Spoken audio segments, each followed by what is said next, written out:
തറാവീഹ് നിസ്കരിക്കുന്നത് 8 വേണ്ടത് അല്ല 20 റസൂലുള്ളാഹി സ്വല്ലല്ലാഹു അലൈഹി വസല്ലം തങ്ങൾ എത്ര നിസ്കരിച്ചു എന്നുള്ളത് സഹീഹായ രീതിയിൽ റിവായത്ത് ചെയ്യപ്പെട്ടിട്ടില്ല. റസൂലുള്ളാഹി സ്വല്ലല്ലാഹു അലൈഹി വസല്ലം തങ്ങൾ എത്ര റക്അത്താണ് നിസ്കരിച്ചതും സഹീഹായ രീതിയിൽ റിവായത്ത് ചെയ്യപ്പെട്ടിട്ടില്ല. റസൂലുള്ളാഹി സ്വല്ലല്ലാഹു അലൈഹി വസല്ലം തങ്ങൾ പരസ്യമായി 3 ദിവസത്തെ തറാവീഹ് നിസ്കരിച്ചിട്ടുള്ളൂ. ആള് കൂടി വന്നു അല്ലേ? അപ്പോ 3-ാം ദിവസം മുത്തറസൂൽ പുറത്തിറങ്ങി വന്നില്ല. മുറൽ ഫാറൂഖ് തങ്ങളൊക്കെ അങ്ങനെ ഇരിക്കുന്നുണ്ട് എന്നൊക്കെ പറയുന്നുണ്ട്. കോളിംഗ് ബെല്ലടിക്കുകയാണ്, ഞങ്ങളിവിടെ ഉണ്ടോ. പക്ഷേ റസൂൽ സല്ലല്ലാഹു അലൈഹി വസല്ലം തങ്ങൾ വന്നില്ല. പിറ്റേ ദിവസം മുത്തറസൂൽ പറയുന്നുണ്ട്, എനിക്കറിയായിരുന്നു നിങ്ങൾ ഇവിടെ ഉണ്ട് എന്നൊക്കെ, പക്ഷെ ഞാൻ വരാതിരുന്നത് നിങ്ങളുടെ ഈ ആവേശം കണ്ടിട്ട് ഇതെങ്ങാനും ഫർളായി പോകുമോന്ന് ഭയന്നിട്ടാണ്. നബി നിസ്കരിച്ച നിസ്കാരം 8 എന്നും ഒരു റിപ്പോർട്ടുണ്ട്. 8 നബി നിസ്കരിച്ചത് 8 എന്നൊരു റിപ്പോർട്ടുണ്ട്. വ്യക്തമായി മനസ്സിലാകുന്നതിനും ഒന്നും മൂടി വെക്കാതെ തന്നെ പറയേണ്ടതിനും അതിനാണല്ലോ നമ്മുടെ ഈ നിൽക്കുന്ന ഒരു പരിപാടി. സംശയങ്ങൾ തീർക്കാനും സംശയങ്ങൾ ദൂരീകരിക്കാനും വസ്വാസുകൾ നീക്കാനുമാണ് ഇത് ഉദ്ദേശിക്കുന്നത്. അതുകൊണ്ട് തന്നെ സാധാരണ ഒരു മുസ്ലിയാർ വെള്ളിയാഴ്ച വയൽതറിഞ്ഞു കൊടുക്കണമായിരുന്നില്ല. വെള്ളിയാഴ്ച വയൽതറിഞ്ഞു കൊടുക്കുമ്പോൾ മുമ്പൊന്നും കേൾക്കാത്ത ആളുകൾക്ക് ഓരോന്ന് പുതിയ പറഞ്ഞു കൊടുക്കുമ്പോൾ വിശ്വാസം ഉണ്ടാവും. ഞങ്ങൾ ഇതുവരെ ഇപ്പൊ നിസ്കാരം 20 പഠിച്ചു വന്നിരുന്നത്, ഇപ്പൊ കേട്ടു നോക്കുമ്പോൾ അങ്ങനെയൊന്നും അല്ലല്ലോ അപ്പൊ കേൾക്കണമെന്നാവും. അപ്പൊ അതുകൊണ്ട് തന്നെ വിലമാക്കൾ ഇതൊന്നും പറയില്ല എന്ന് വെച്ചത് കിതാബിലൊന്നും ഇല്ലാന്നല്ല. ഇത് മഹല്ലിയിലൊക്കെ തന്നെ ഉണ്ട്. മഹല്ലി ഓതുന്ന മൂല്യന്മാരൊക്കെ ഓതുന്നതുമാണ്. നമ്മുടെ വിഷയസമർത്ഥനത്തിന്റെ ബാബിൽ എല്ലാ ഫിഖിന്റെ കിതാബിലും ഇതുണ്ട്.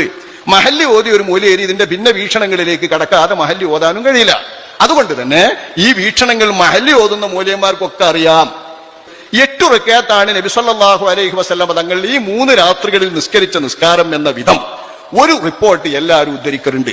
ഇനി നമ്മളായിട്ട് പറയാതിരുന്നിട്ട് കാര്യമൊന്നുമില്ല. കാരണം വഹാബികൾ ഇത് പറഞ്ഞുകൊണ്ടേ നടക്കല്ലേ.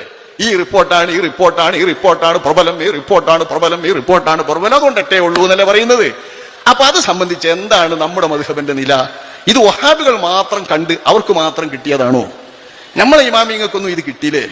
അവരെ ആരെയും തൊടാതെ, നിലം തൊടാതെ ഈ ഒരു റിപ്പോർട്ട് ഇവർക്ക് കിട്ടിയോ എന്നാണ് നമ്മൾ സംശയിക്കുന്നത്. അങ്ങനെ ഏതായാലും ഉണ്ടാവില്ലല്ലോ. നമ്മളെ ഇമാമിയങ്ങളും നമ്മളെ മുഹദ്ദിസീങ്ങളും റിപ്പോർട്ട് ചെയ്യാതെ വഹാബികൾക്ക് ഒരു ഹദീസും കിട്ടൂല.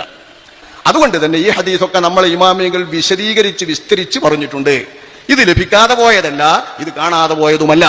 മഹല്ലി ഓതുമ്പോൾ തന്നെ ഇത് വിശദീകരിക്കും.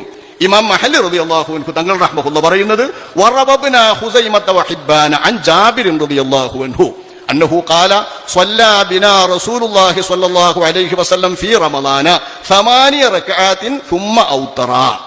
നബി തങ്ങൾ ഞങ്ങളെ കൊണ്ട് നിസ്കരിച്ചത് ഒരു റമളാനിൽ 8 റക്അത്താണ്.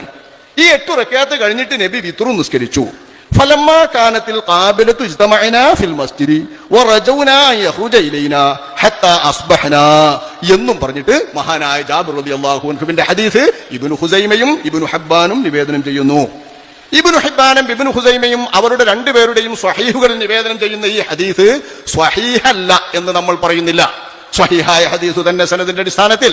ആ സ്വഹീഹായ ഹദീസിന് നമുക്ക് എന്താ അവലംബം? ഇബ്നു ഖുസൈമ തന്റെ സ്വഹീഹിൽ നിവേദനം ചെയ്തു, സ്വഹീഹാക്കി. ഇബ്നു ഹിബ്ബാൻ തന്റെ സ്വഹീഹിൽ നിവേദനം ചെയ്തു, സ്വഹീഹാക്കി. ആ 2 മഹത്തുക്കൾ സ്വഹീഹാക്കിയത് സ്വഹീഹല്ലെന്ന് പറയാൻ നമ്മൾ ആരുമല്ല. അതുകൊണ്ട് അവർ രണ്ടുപേരും നിവേദനം ചെയ്തെന്ന നിലക്ക് നമുക്കത് സ്വഹീഹ് എന്ന് പറയാം, നമുക്ക് പ്രയാസമില്ല.